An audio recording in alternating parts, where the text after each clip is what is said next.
হাসিনা যখন ক্ষমতায় আসে তখন আমার বয়স 7। তোমরাও হয়তো কেউ 8 অথবা কেউ 9। আমাদের ওই সময়ের ছবিগুলোর দিকে তাকালে বিস্মিত হতে হয়। এই ছবিগুলো দেখলে কি বোঝা যায় এরাই একদিন পৃথিবীর নিকৃষ্টতম ফ্যাসিস্টদের একজনকে বিদায় করবে? অবিশ্বাস্য, বাট উই ডিড ইট।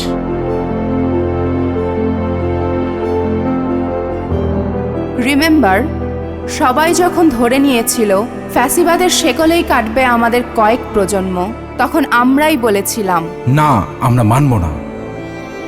যখন অনেকে মেনেই নিয়েছিল গোলামিই আমাদের নিয়তি, তখন আমরা বলেছিলাম আজাদি আজাদি। আজাদি।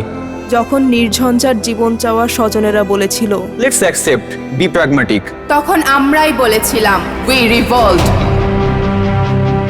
যখন অনেকেই বলল উপায় কি, তখন আমরা উপায় হয়ে দাঁড়িয়ে গেলাম পর্বত সম। বললাম বুকের ভেতর অনেক ঝড়, বুক পেতেছি গুলি কর। আমরাই ছিলাম বিপ্লব, আমরাই অভ্যুত্থান। এবার বিপ্লবের দ্বিতীয় ধাপ আমাদের সামনে।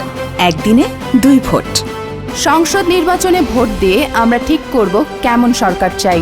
একই সাথে গণভোটে ভোট দিয়ে ঠিক করব ভবিষ্যতের বাংলাদেশ কেমন চাই। সংস্কার চাইলে গণভোটে হ্যাঁতে ভোট দিব, সংস্কার না চাইলে না।